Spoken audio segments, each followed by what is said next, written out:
Hello and welcome to the Journeys with PDA Coffee Chat podcast, where we seek community connection and co-regulation while chatting about all things PDA.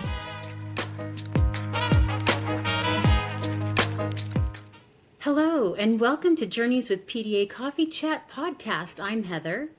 And I'm Kerissa. And today we have a really exciting special guest. It's a topic that we're all so curious about and excited to have someone come and share with us. So we have Sarah Martin. Sarah, go ahead and introduce yourself. Let us know kind of what you do and your correlation to PDA. Sure. So I myself am a late identified, late diagnosed autistic AuDHD PDAer, and I'm also the parent of 3 neurodivergent kids. I have a 17-year-old, a 12-year-old, and a 9-year-old, and all varying flavors of autism, ADHD, PDA, all in the mix. As well as I'm married to an ADHDer, so we're fully neurodivergent household. We've got a lot going on. So very, very excited to be here, and excited to talk too about nutrition, my professional work. I am a Registered Dietitian Nutritionist. I have been for the last 13 years. Early on in my career, my interests were in community nutrition. I worked with kids and families in a Head Start program as part of my training. And then after starting my own family, kind of went more towards the health and wellness, women's health kind of route. Took a little while out of my private practice to explore some other areas. I did some communication, marketing, social media work for a little bit, and now I am getting back into focus in my practice this time around with all of the experience and all of the wonderful things that I have learned through raising my family, working with our friends and family that are neurodivergent, and really getting information and education out there to help support neurodivergent families, kids, PDA. So thank you so much for having me today. I'm so excited to talk about all of this. I feel like this is kind of an underrepresented area in terms of neurodivergence, autism, and PDA with nutrition, especially when it comes to really supportive approaches that are neurodivergent-affirming. Yes, so we hear a lot when Heather and I are meeting and talking with other PDAers or PDA families. There is a huge challenge on eating and nutrition, how to balance that, and then with PDA. Eating is just this whole demand in itself, and trying to balance as a parent, wanting your child to be strong, healthy, and have the nutrients they need, the energy they need, but then also trying to balance that demand that is there. And I think there's so many of us where we just don't know.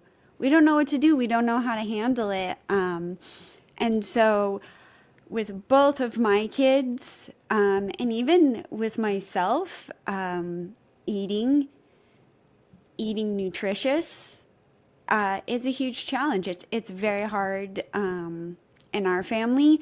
So a couple of the challenges that we have is eating's a demand,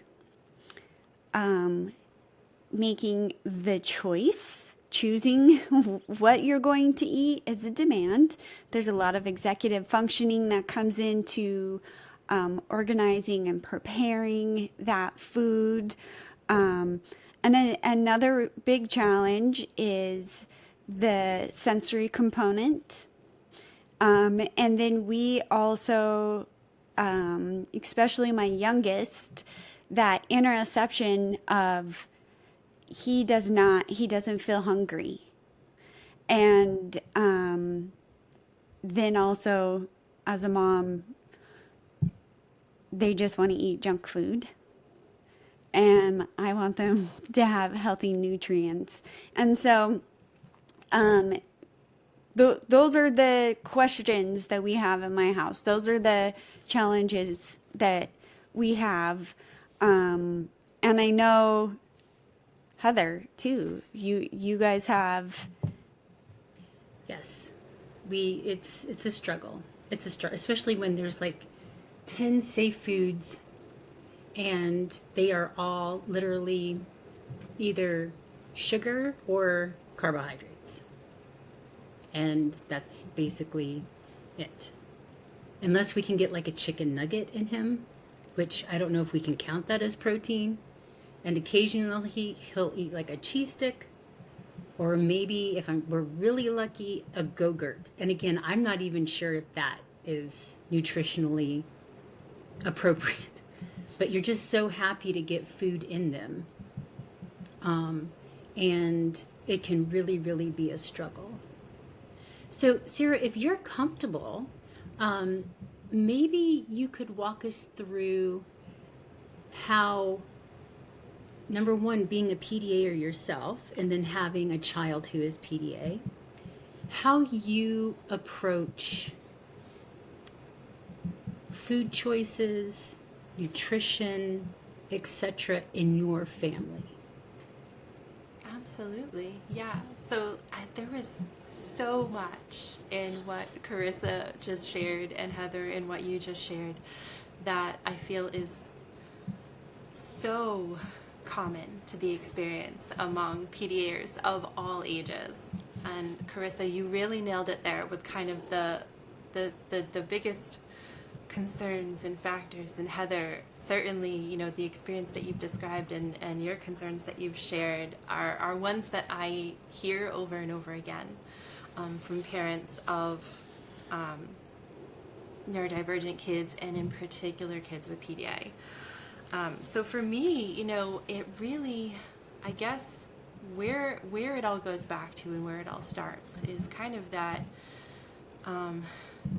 base understanding of PDA and the nervous system of a PDAer, our brain-body interactions. Because when we think about food, when we think about eating, this isn't happening in just a vacuum, right? This is an actual physiological need that we have for survival. We need to eat just like we need to breathe.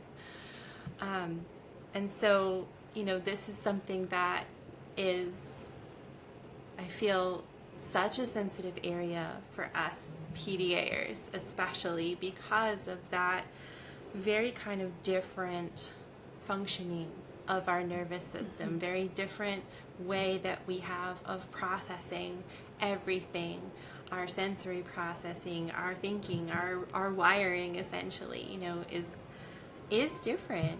And so that certainly affects, our eating. What kinds of foods, how much, when, what we're able to eat, what we can tolerate, certainly, is all interconnected there. So, it's no surprise, of course, knowing what we know about PDA, knowing what we know about things like polyvagal theory, right? Or how, our brain and body interact. Things like having a window of tolerance, that sort of zone, that special zone between hyperarousal, hypoarousal, how that all affects our nervous system, how that can fluctuate in PDAers widely. Sometimes there are times when, our that window of tolerance is bigger. We are more able to regulate. and when we're in that space of regulation, we're more able to access our own basic physiological needs, like eating, right? That becomes easier, that becomes more accessible for us. When we are outside of that window, or when that window becomes very narrow and it becomes very difficult for us to stay in that zone, we're either hyper aroused or hypo aroused. Our nervous system, we could be all over the place, we're dysregulated. That makes it a lot harder for us to meet those very basic and fundamental needs for ourselves. And certainly, as parents, makes it more difficult for us to help support our children in meeting their needs. Mm-hmm. So when we think about things like, regulation and dysregulation and how things like demands and, the state of our nervous system, all of that, interconnect. When we think about, when we increase demands, we might see increased anxiety, and that's going to lower our tolerance, and that's going to also decrease our control over what's going on with our own bodies.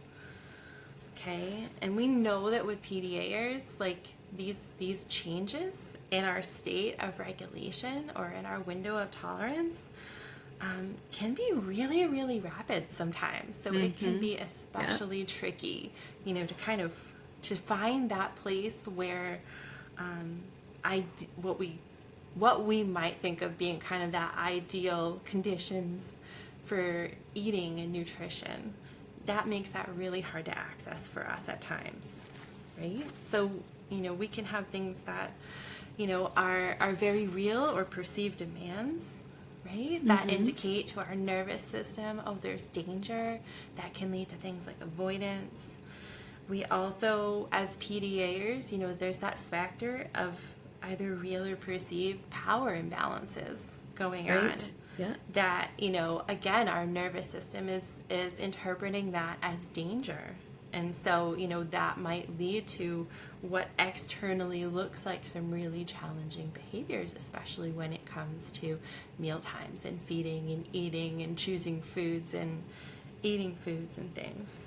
So, and all of those demands kind of tend to accumulate together. They have that sort of cumulative effect where it's just all this added in. So when we're talking about, again, nutrition and food, we're not looking at that in a vacuum. We're looking at that in the context of everything that's going on in the environment that the PDAer's in, what is going on for them that day, where are they in terms of their state of regulation or dysregulation in that window of tolerance or not in that window of tolerance.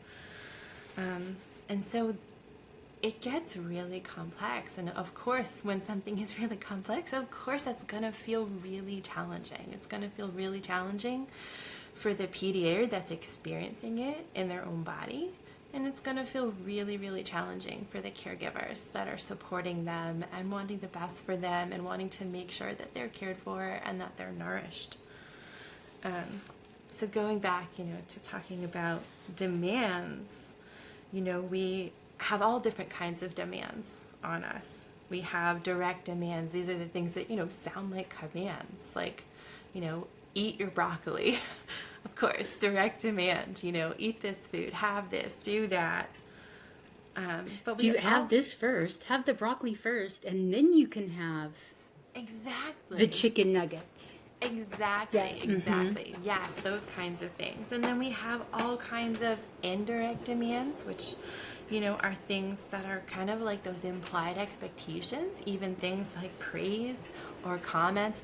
Oh, good job, you ate your peas. Like to a PDAer, that might sound, very to a general listener, that might sound very positive. That might sound like, oh, that's a good thing to say. To a PDAer's nervous system, that actually can be interpreted as either a threat or a power imbalance. It's like, oh, you're talking down to me now because, we're not on equal footing because I need to be, told that I'm doing a good job in order to eat my peas, and that is really activating for us.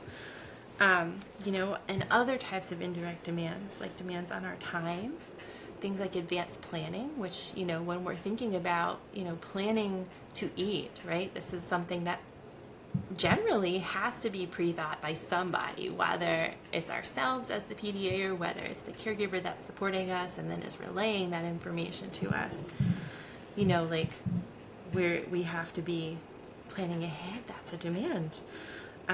Questions can be an indirect demand. Things about like, what would you like to eat? How are you feeling? All of those things. Making decisions. So again, having to make those choices about what we're going to eat, how we're going to eat it, how much of it we're going to eat, like all of that can be a demand. And then also things like uncertainty, maybe there's uncertainty in what that food is going to look like, what that food is going to smell like, what that food is going to taste like, who am I going to be eating it with, and all of those things. Transitions, which of course, eating times, snack times, meal times, there's a lot of transition kind of just built into all of that. Generally, often the expectation is like, oh, you've got to stop what you're doing and it's meal time, so you have to come and eat, or you have to, do a certain thing this way in this time. This is our window of time for that, and you have to be making those transitions to and from those eating times, right? And then also factoring in things, indirect demands of other people's nervous systems. Are our caregivers regulated or dysregulated? Are the people that we are sharing our space with while we're eating regulated or dysregulated? And how is that affecting our own nervous system?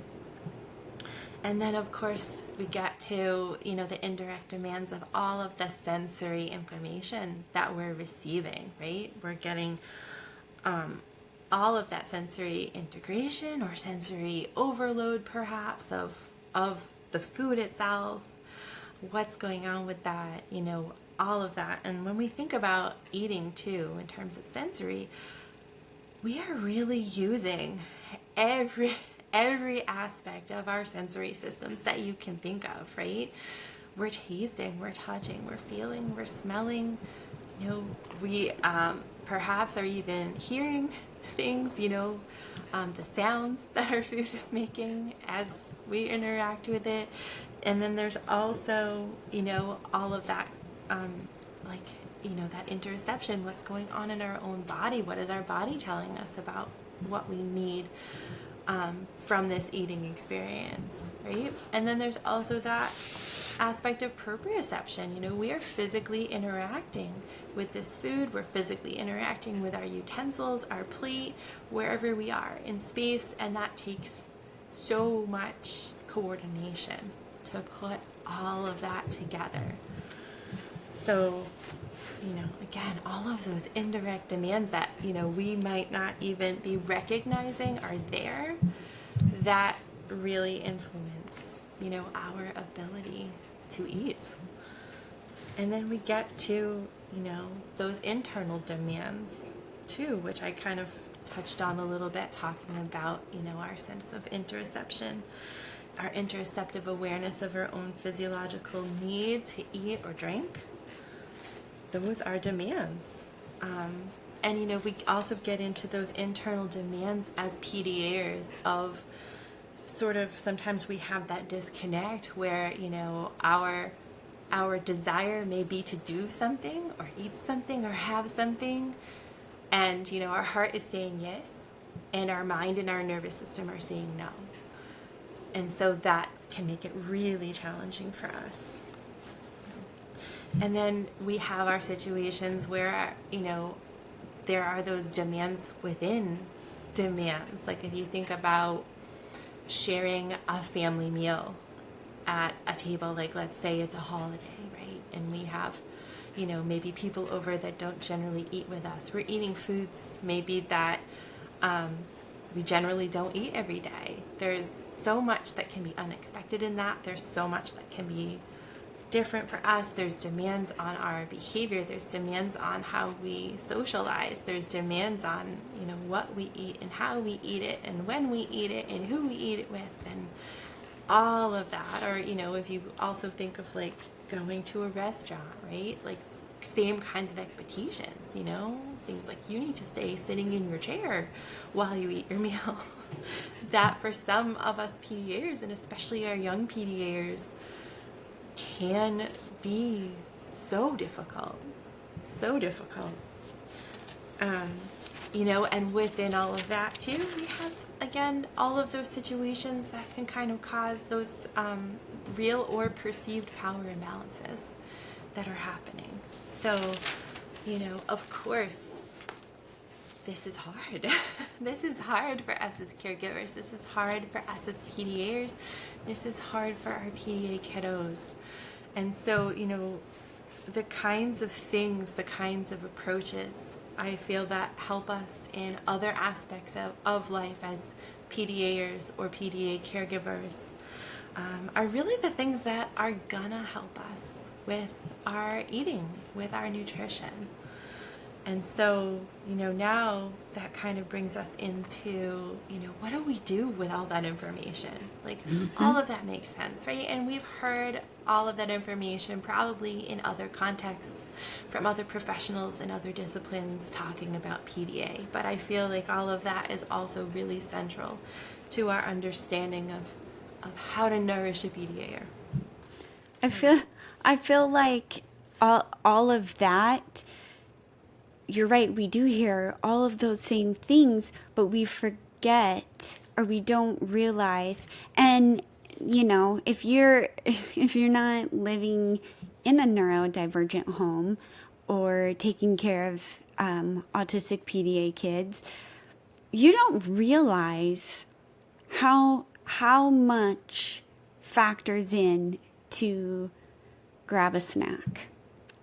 And so that there's that disconnect of there's so many people who just, they don't even realize like the number of demands and all of those pressures and everything that goes into what some people think is so simple, which we know with PDA, nothing's actually simple. And so I think it's so important to like take that time and to really listen to all of those aspects that you put together in this is why it is so challenging. And I think all of what you just went over is so important to me when I think about that extended family or friends that don't live in our home day to day. You kind of talked about, holidays, going to restaurants or, things like that. And when you're with sort of, not that close-knit family household, but you go out and you're trying to have like a holiday meal and you have, this outside family and they cannot grasp why it's so difficult for your kid to sit down and eat. Just make them sit down and eat. Mm-hmm. What do you mean they won't eat this? Or they'll eat when they're hungry. When they're hungry, they will eat. Or that why would you bring different food for your child? Or the idea of you're spoiling the child because you're not forcing them to go through like the traditional you sit down, you stay quiet, you eat the food that you're given, and you have to clear your plate. If you do not eat everything on your plate, you do not get dessert. And with with PDA especially, that is just, it's It's a just not. nightmare. It's just an absolute nightmare. And you so perfectly described all of the million little things that add together to make it so hard. Hard to where lots of families don't go to restaurants. They might not go to a family's place for a holiday meal.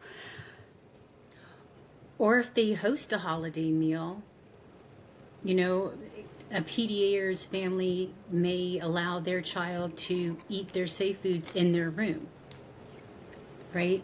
Because of all of the sensory things. Smells are a really big deal in our house. And when you eat a holiday meal, you're not necessarily, preparing familiar foods with familiar safe smells. So, sometimes having that judgment from other family members, like, you're going to let them eat chicken nuggets in their room when we've just baked this ham? And, yeah, that's what we're going to do, because that's what we do in this house. So, the next question is, what do we do? what do we do? Where do we go from here? Do you have the magic decoder thing, Sarah? Is there? Please tell us there's a magic decoder ring. If there is one, I have not been the one to discover Oh it, man! Because if you could unfortunately. find it, you would be a trillionaire, right? Yeah. Wouldn't it be nice, right? Yes. And like, again, touching on that, this is and can feel so complex. So yes, I love that question. Like, what do you do with this? And first, I want to just start off by saying that if you are a parent of a neurodivergent kiddo, particularly a PDAer, that I firmly believe that you are doing the best you can in every moment of every day with the resources that you have. And when I say resources, I mean the knowledge that you have, the skills that you have. Also, your own energy level, your own level of regulation, your own emotional regulation skills, because that all factors in, right? And I think that, we as parents, and we tend to be thinking more about sometimes our deficits of, like, I'm not doing enough, or I'm not doing this right, or I'm not doing this well enough. And so I just want to start off by saying, you're doing better than you think you are. And Heather, I'm going back to those questions, about the chicken nugget and the Go-Gurt and the things that you're like, I don't even know if those qualify as nutrition. Yes, they absolutely do. They absolutely do. My belief is that food itself is a neutral thing.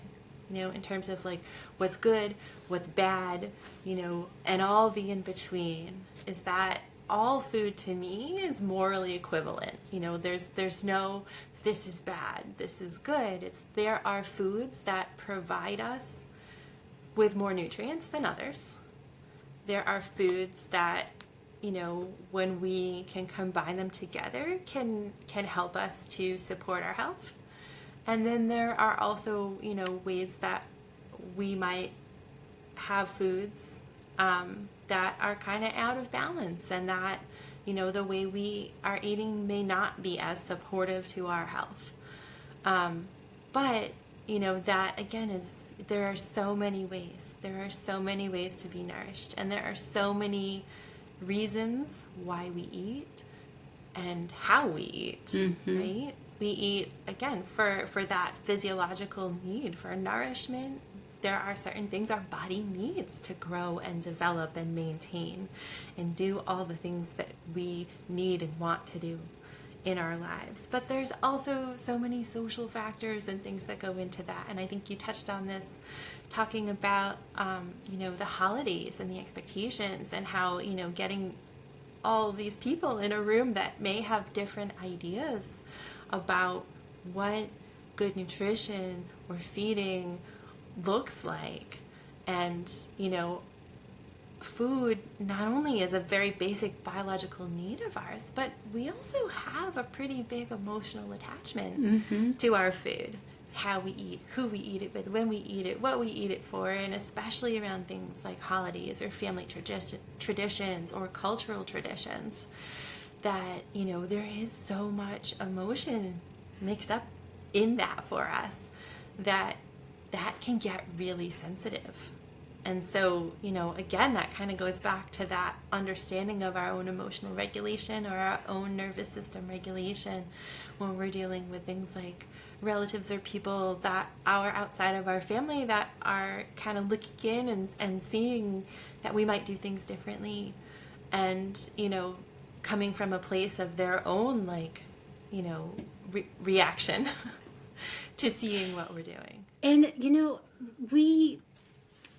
if we have a child who is neurodivergent, there is a very great likelihood that there is a parent who is neurodivergent. And then if you keep going down the ancestral line, there's a very good chance that one of our parents is neurodivergent. And in times past, it was, you just do it. You just sit down, you just eat, and this is the way it is, and you don't complain, and they're neurodivergent, and that's how they did it. That's how their parents made them do it. So they come in with these, well, I did it. I didn't like the peas, and I was made to eat the peas, and we made our child eat the peas, and why isn't our child making their child eat the peas? Fortunately, I have to put a shout out to my extended family. I feel like they're unicorns because they are absolutely amazing. But I realize that I'm in a minority. And, that is a real thing. It is a real thing because you're getting all of this pressure as a parent from your extended family as well as society. So I just wanted to acknowledge that part. Like this, if this is happening in your home, you are absolutely not alone. You're not alone. But we don't have to carry on that trauma to our children. And if we have to hold the line, it's okay to hold the line, in my personal opinion. Absolutely, Heather. Yes, you nailed it there. Really, that kind of like it. Also, in other aspects of our family life, right? When we think about things like behavior and what we hear from perhaps prior generations about behavior and discipline and expectations and social expectations and all of that. It's certainly not limited to just food, right? And yes, I feel like there are so many of us, and certainly, yes, if you're listening to this, you are not alone. No, you are in experiencing this and feeling all of this. That I feel like we, especially those of us that are raising this young generation of neurodivergent kids and PDAers, that we really are becoming change makers. Yes, we are. In this, we're seeing things that are not helpful to us, not helpful to our children, not helpful to our families, and we are consciously trying to find different ways of doing things to support our kids so that they can hopefully grow up without perhaps some of the types of trauma and difficult challenges and things that have happened for those of us that, grew up in past generations. So absolutely, yes. And of course, again, not just limited to food and nutrition, but we have learned so much, especially over the last couple of decades, and within the last decade in particular, for sure, about neurodivergence and about PDA in particular.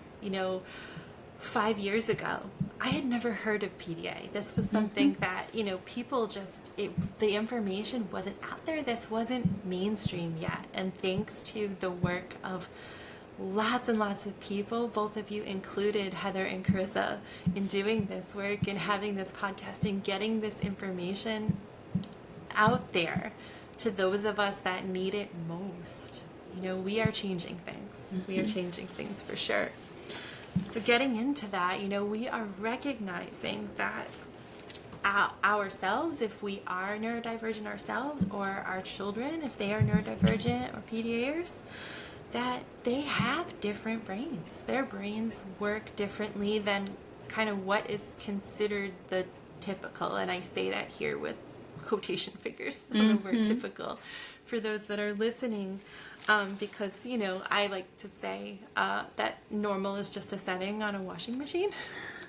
That there are so many ways to be and think and process in this world that, there's no one right way of doing things. There's no one normal way of doing things. But there are differences. There are differences, and there are very unique differences for those of us that are neurodivergent, and really unique differences for those of us that are PDAers.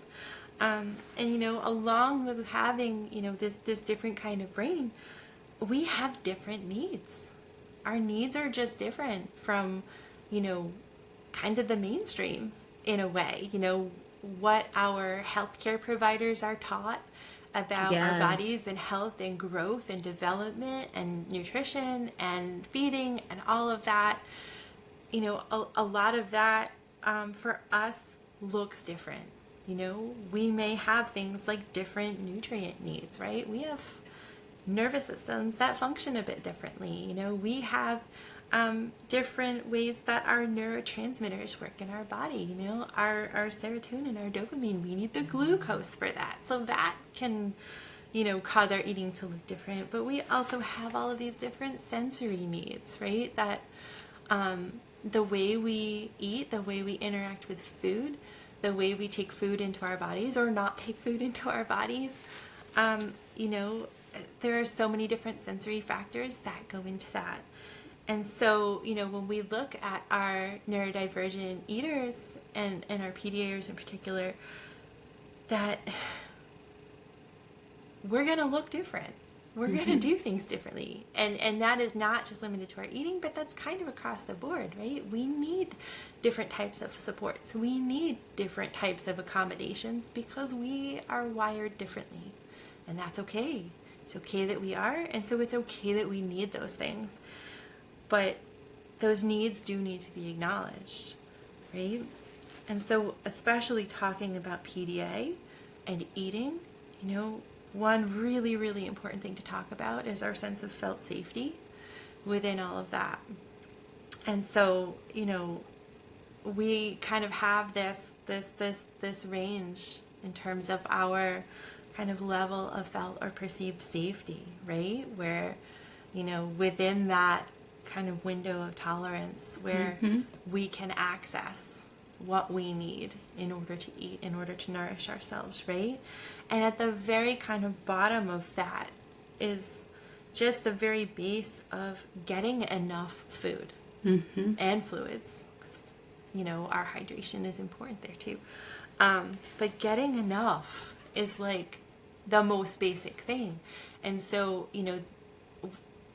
kind of what I'm hearing from you and Kerissa is that it's like, especially for us PDAers, and I know this in my life, I know this from my kids, I know this from my friends and family and people that I work with, that for us PDAers, this especially, and those of us that are autistic and neurodivergent, that just getting enough food in can be such an immense challenge because of all of these different factors that we've talked about with our nervous systems, with our sensory, with our environment, with our social things, and that just getting to a place where we can even put enough food in our body can be so hard.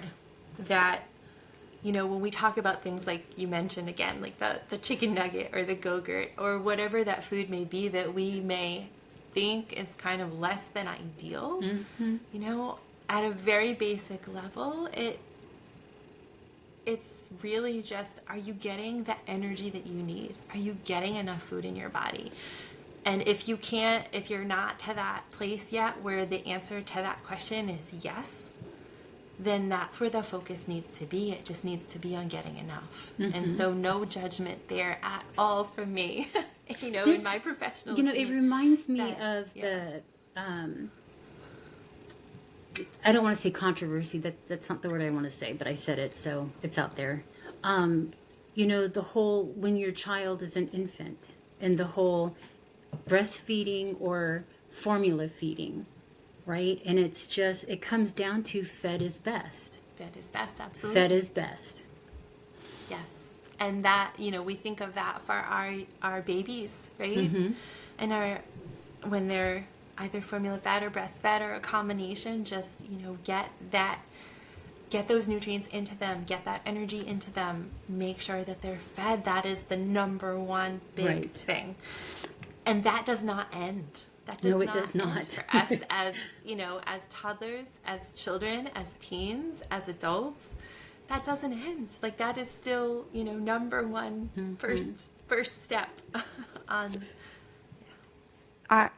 I know for myself and for my kids, that's the number one challenge is,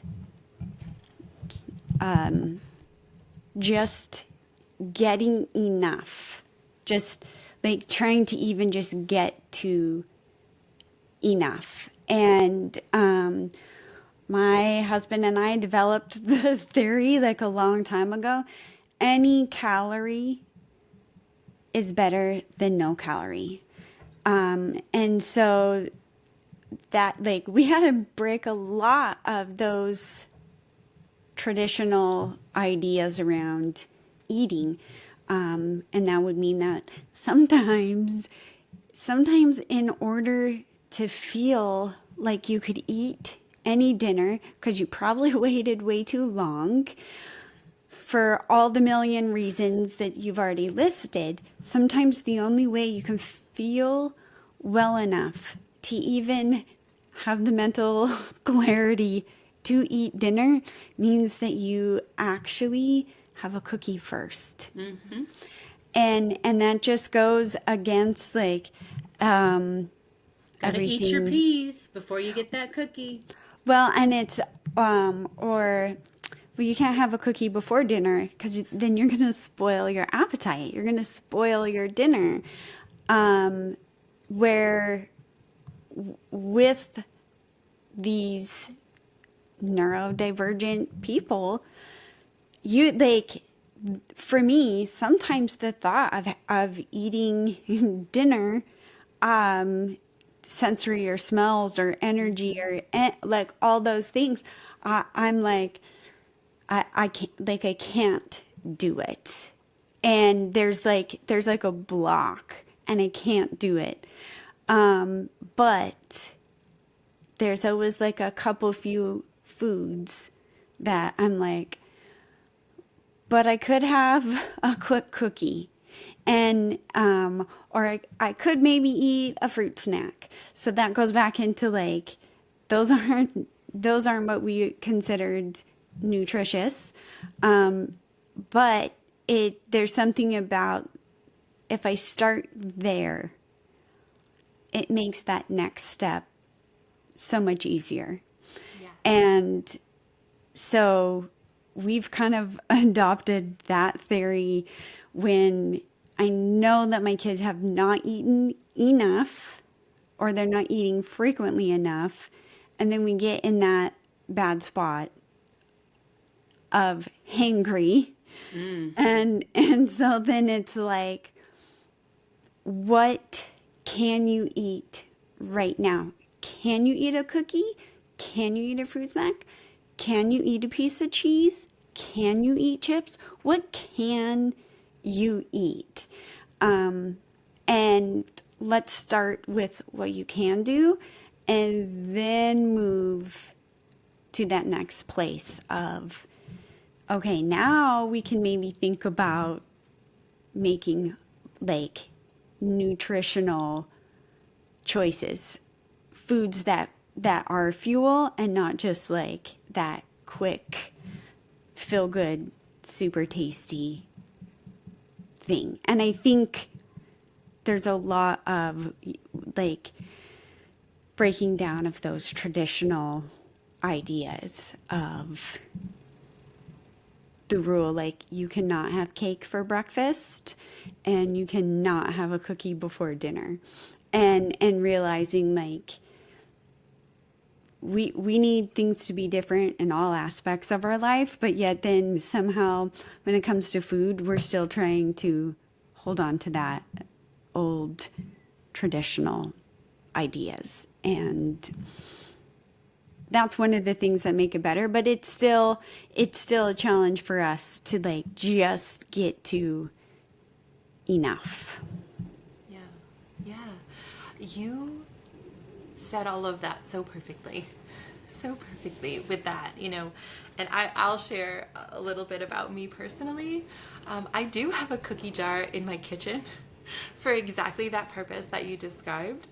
That, for me, like before I go to prepare a meal, generally I open my cookie jar and I eat a cookie, because I know that if I am not taking care of my hunger in that moment, because again, life in a PDA household, life in a neurodivergent household, there's so much going on that it is hard to get everyone's needs met exactly when they need to be all of the time. Like, it is so rare that all of that perfectly aligns, practically never, right? That for me, I know that by the time that I'm actually getting into the kitchen to get that meal prepared for my family, I'm probably already hungry. I'm probably already on the edge of dysregulation because I have been ignoring my body's own cues, because I've probably been running around doing a million things to take care of everybody else. And so I have my cookie jar and I grab my cookie and I eat my cookie and I prepare the meal, because that is the accommodation that I have set up for myself to make it accessible for me to prepare that meal, or to eat something after that cookie, or to not just get stuck in that place of I'm so overwhelmed by both my internal and external demands right now that I'm frozen and I can't do anything, or that I'm about to have a complete meltdown and not, be in my kind of zone of regulation there. That, I've had to learn that for myself, kind of what that looks like.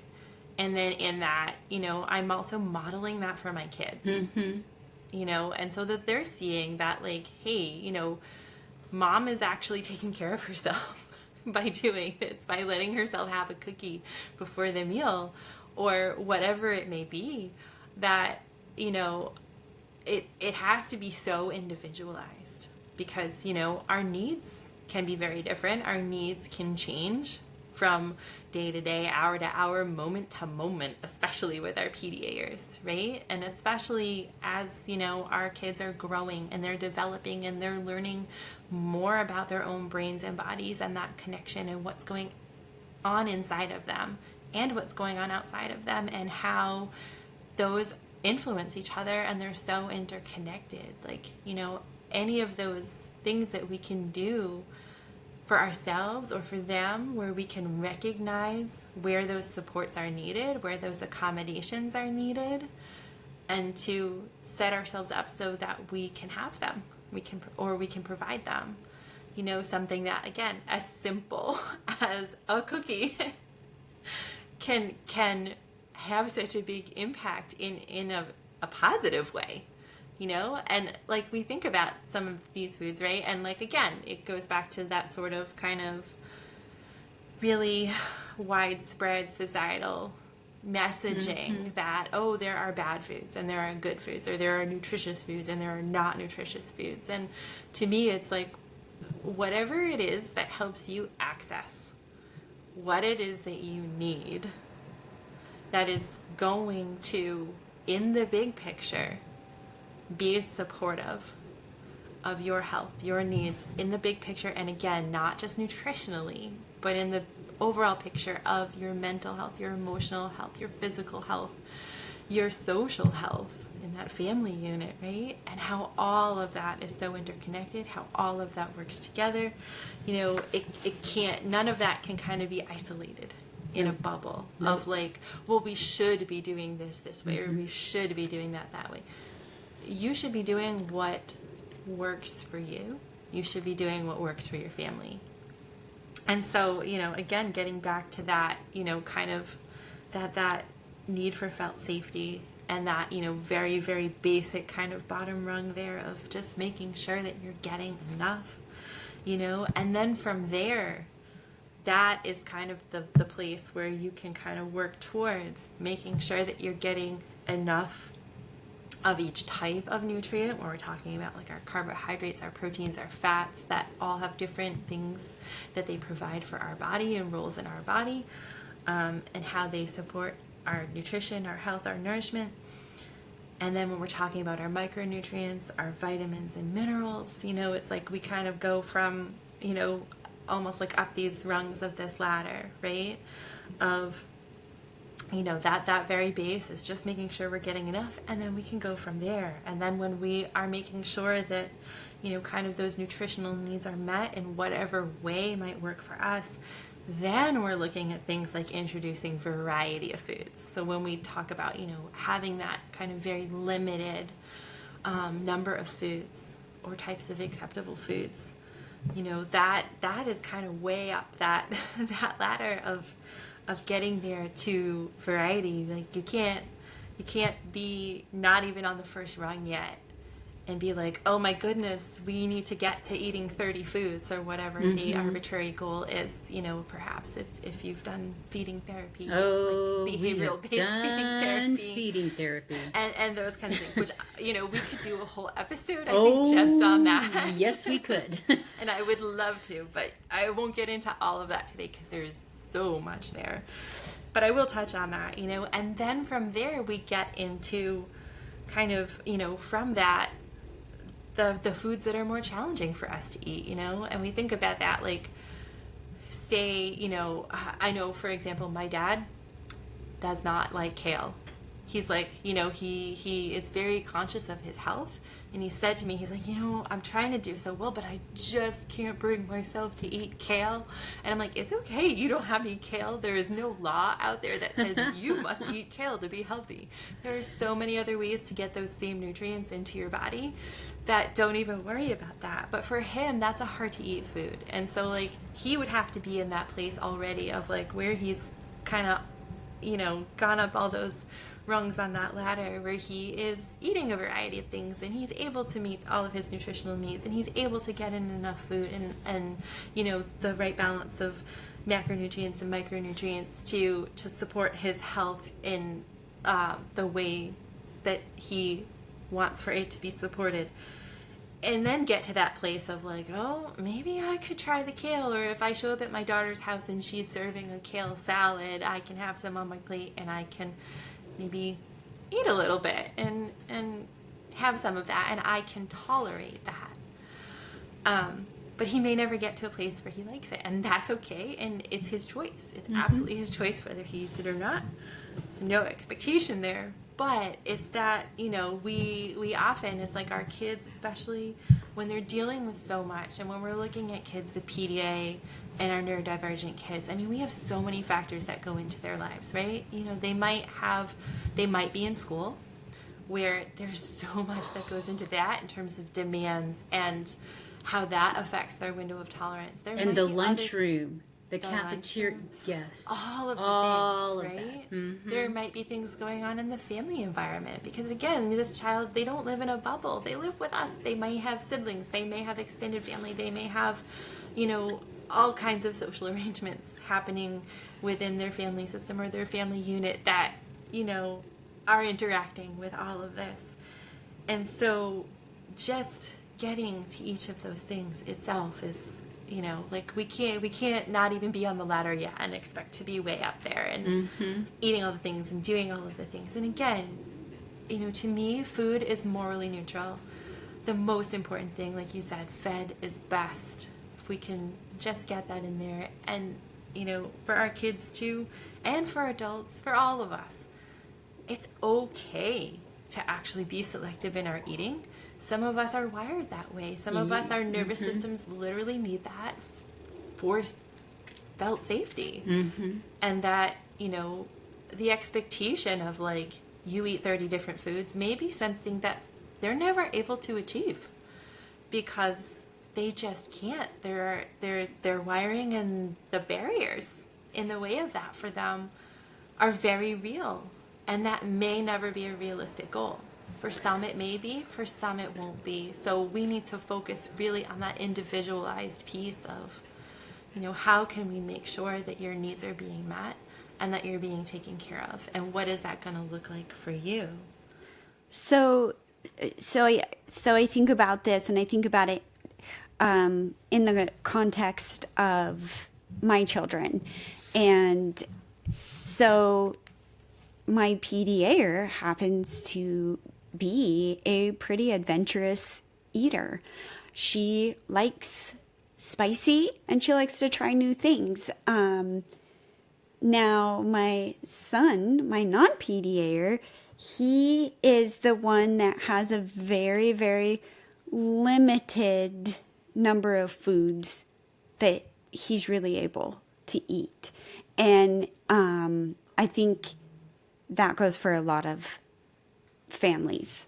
They have a child who has a very limited amount of foods that they can eat, and we as parents start to panic because we go, oh no, they're not eating enough. There should be more variety. And so I think you're emphasizing it's okay if you do have that limited number of foods. Don't panic. Don't try to force more variety. It's okay to stay right there and really, really slowly move into other higher things. And so I think when you can do that, not only are you reducing that demand off of the child or that pressure, that expectation, but then you're also taking it off of yourself as a parent. Because if I as mom am panicking over what I am feeding you and what my child is willing to eat, now my nervous system, I'm starting to reach into a panic or dysregulation, and my child's going to pick up on that. They're going to feel that undercurrent of strain and demand, and so now we're back to they're not going to feel safe eating that. So my son loves corn dogs, and they Who have to doesn't love corn dogs, right? I my know. goodness. But they have to be gluten free, and so there's it's very specific what kind of corn dog. And so here's the wild, wacky thing in our life is my sweet boy struggles with enough. But in order to try to get to enough food, we only have certain foods. one of those is corn dogs. And so he eats corn dogs for breakfast. And that is so outside of, what we think life should look like. And I go back to, wow, at least he's eaten he's eaten some breakfast. And it's also a food that he can prepare on his own. And so he has a ton of autonomy and freedom and choice within that. And so in our house, corn dogs are breakfast. And but if I reduce my own worry and anxiety over breakfast corn dogs, it makes it easier for him to then be like, maybe I would have something else, Maybe he will get to a point where he could eat eggs. Probably not. But like, if I panic over the fact that he's eating corn dogs for breakfast, he's not going to have that felt safety you're talking about to be able to have anything else. And so I think that's such an important piece is I can't get panicked over the variety, and that's so important. Yeah, and I think you probably would never anticipate that a dietitian would be saying this to you, but you're doing a fantastic job feeding your son corn dogs for breakfast. Why? Because first off, you're recognizing his need for felt safety. You're recognizing his need for autonomy, which with our PDAers, we know that is so central to everything all the time. That, you're considering all of these factors. You're like, okay, he needs that autonomy. He needs something that he can prepare for himself because that's what his need is right now. This food, for whatever reasons, for whatever combination of reasons between his brain, his body, this food is appealing and acceptable to him. It's providing some of the necessary nutrition that he needs physiologically to stay alive, to continue to grow and develop.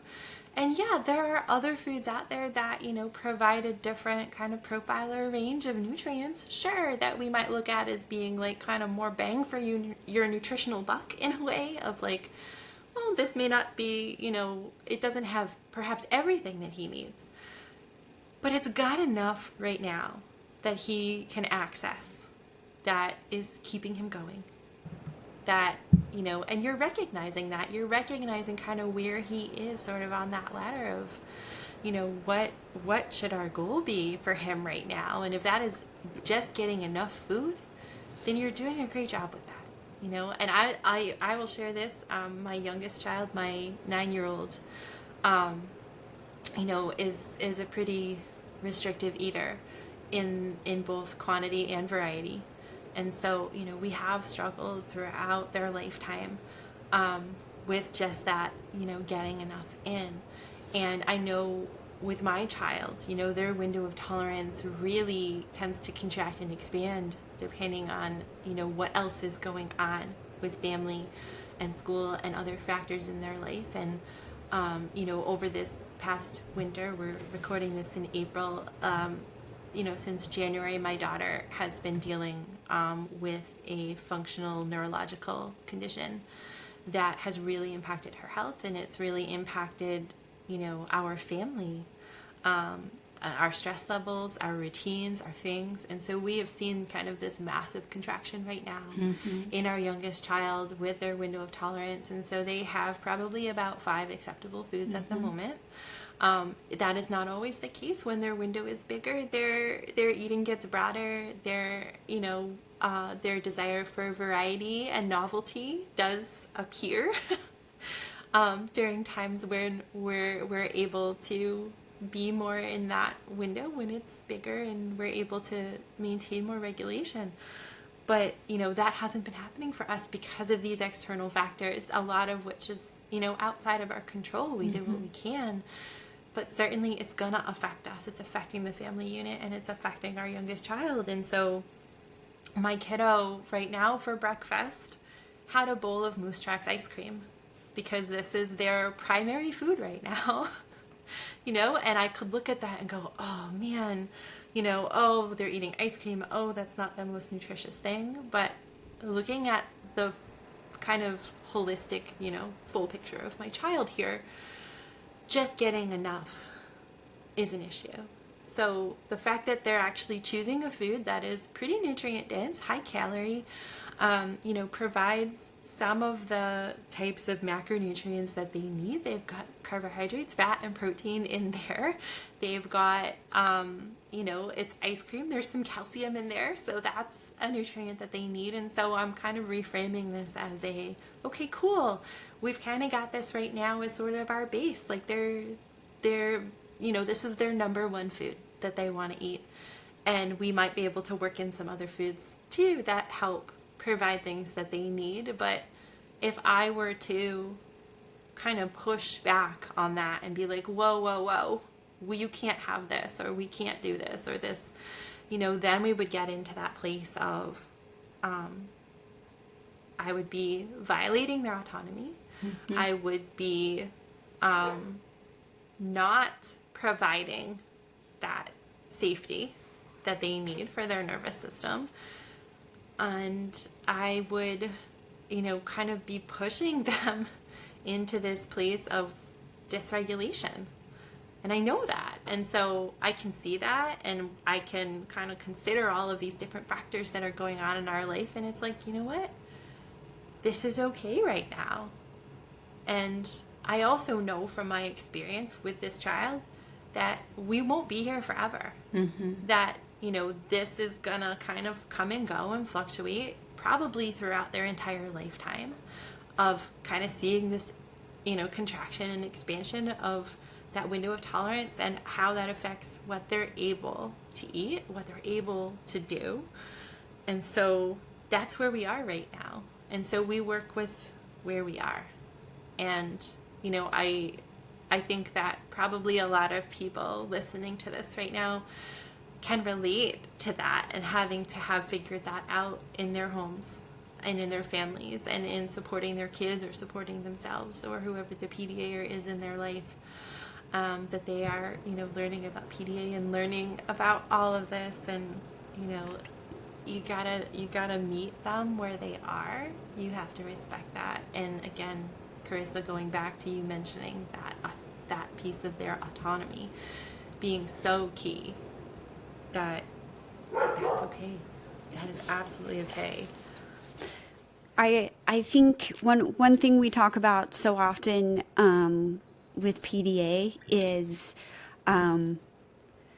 whatever it is that you're concerned or worried about as a parent, keeping in mind that, okay, it's just for right now. Mm-hmm. They're just not ready yet. It's just right now. And that goes into like all aspects of their life. Yeah. They just can't get dressed on their own right now.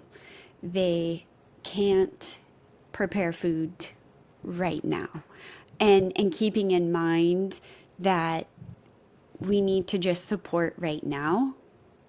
We need to just take care of things and provide right now.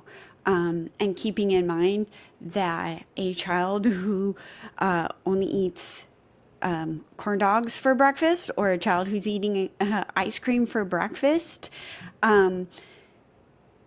when we let them do that right now and today, we are not somehow altering their future for when they're 25 years old. Right.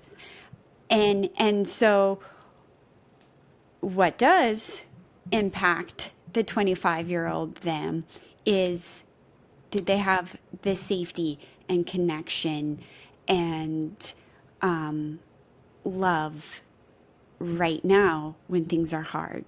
And honestly, if you're 25 and you want a bowl of ice cream for breakfast, like, you're going to do that. Right. Or A neurotypical person, if I, at 25, if I want ice cream for breakfast, I'm way past 25. But, right, as an adult, we can choose that. Yeah. and whether my mom allowed me to eat ice cream for breakfast when I was 10 doesn't actually alter what I'm eating for breakfast at 25. So, I guess kind of the point I'm making is, why are you having that fight with your 10-year-old? Why are you causing strain and distress? Why are you putting yourself and your child into dysregulation when really does that matter long term? And so you're talking about when that person has the felt safety and the security and the confidence to be able to eat, they then get enough, and then we can move into nutrition or health or variety. But if we're having a big showdown about breakfast with a 10-year-old, you can't even get to that next level or that next place. And I think that it's so much of it is about a parent's worry or fear. And when we choose that, yeah, you can have a cheese pizza for breakfast, ice cream, what it goes back to, what can you eat right now? Mm-hmm. Exactly. Yeah. And I want to acknowledge that too in the parent's experience. Where is that coming from in terms of their own anxiety or their own dysregulation or their own worry about what's going on with their child? And of course, some of that can come from, we worry about medical conditions and Right. things that can happen, if our children are undernourished, for sure. And yes, those can be very real concerns and those can be very real things. But a lot of it also just comes from sort of these external demands that we as parents Yes. get from these social and societal expectations of what quote unquote good parenting looks like. And that's going to look different for every parent, every child, and every family. And I think we have sort of all of this internalized messaging about food and nutrition and what that says about us as a parent, or what that says about us as a family, or how well we are doing in terms of raising our child, and this sort of like this idea that a child that can eat all the different foods and has a certain body composition, or has a certain kind of amount of nutrition or healthy eating, so to speak, is sort of like this achievement, right? Of like, you must be doing a good job if your child, meets all of these criteria. And it's like, no, no, because this is going to look different for everybody. And the standards that we are thinking of here may not be realistic for our child. They may not be realistic for our family situation for so many reasons. And so, it's as parents, certainly a lot of sort of questioning our own, like, thinking of like, where is this messaging coming from? Where are these thoughts coming from? Is this something that is from within me, that is based on my relationship with my child, because that is so central to everything? Or and from what I'm observing here and what I'm understanding about this in the context of our very individual situation, or is this coming from somewhere outside of me that perhaps that advice, that recommendation, that, whatever it should be, maybe doesn't apply to us right now, maybe doesn't apply to us yet, maybe will never actually apply to us. And so certainly we have to examine our own thoughts and feelings around food and nutrition and nourishment and what that means to us and what that looks like for us as individuals, for us as a family, and for our kids, and what we support and provide for them as caregivers.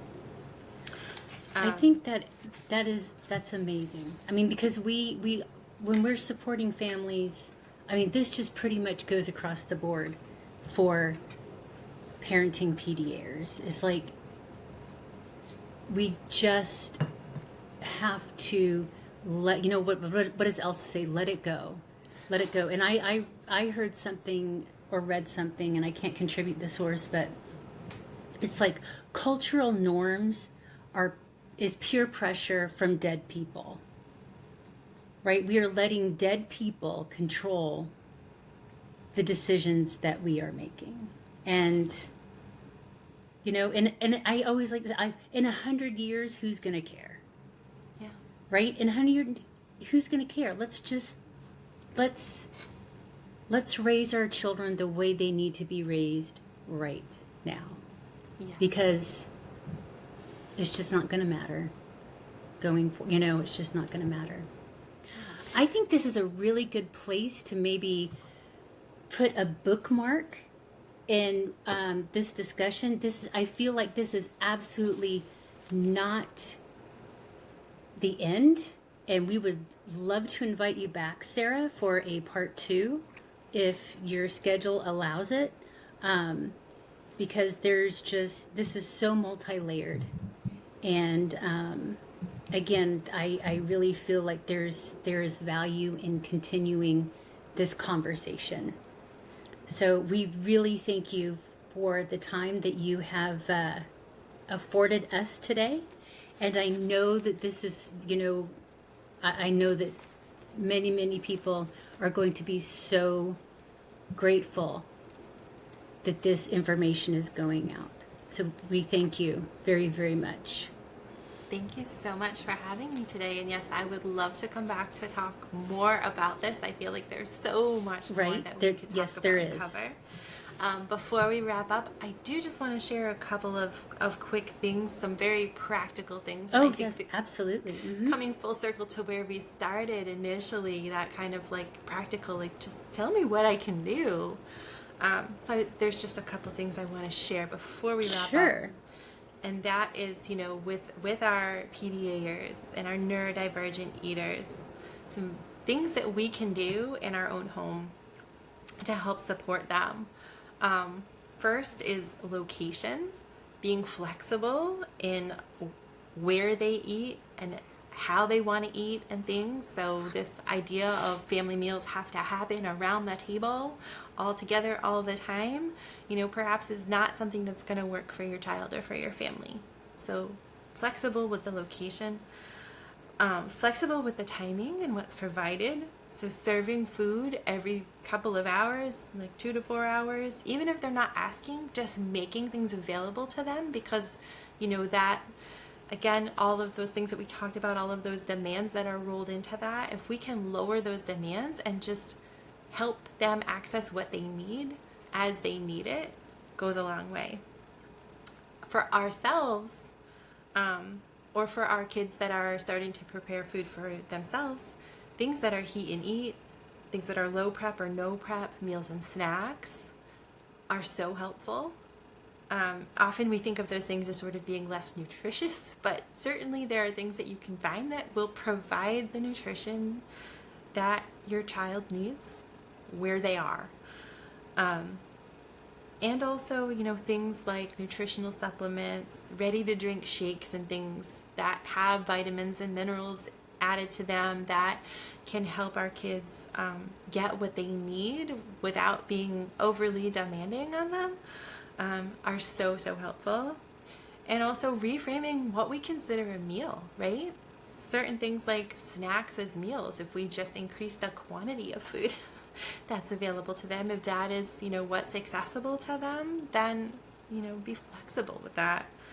And then also how we present things. If I know with my kids, one thing that has been super helpful is actually putting their food on trays that can just be kind of put wherever. They can travel throughout the house if they need to eat in a different space, or if they want to come into a certain space, and make things really portable in a way that isn't overly demanding of like having to move a whole bunch of things at once. You can put snack, drink, all the things, the meal, anything that they might need can go on the tray, and it's just there for them, and there's no pressure about what they have to do with it. It's just there.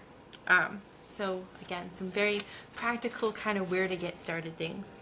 So I'll leave it there so we can continue this conversation another time. I do want to let everyone that's listening know how you can connect with me if you would like to. I am on Instagram at Kindred Noodle. So Instagram at Kindred Noodle is my page. I just started it up, so there's not a ton on there yet, but I wanted to make sure that anyone listening does have a way to connect with me. And you can also reach out to me via email, thrive@kindrednoodle.com. And we will have all of your information, website, and everything in the podcast description, so that people can get connected in with you. So incredible to be able to connect with somebody, hear somebody who really is living every single day the challenges around food and nutrition, and has a grasp about PDA. And so that is, that's rare for us to have someone who can understand all of those pieces. And so thank you for your insight and your compassion, and for sharing so much with us, and for taking the time to connect with Heather and I and our community. Thank you so much for having me, and I look forward to talking with you again. We do too. If you would like to know more about pathological demand avoidance, you can find information on our website at journeyswithpda.com. You can email us at journeyswithpda@gmail.com. We are on Facebook and we're on Instagram. All right. Thank you so much. All right. Bye-bye, everybody.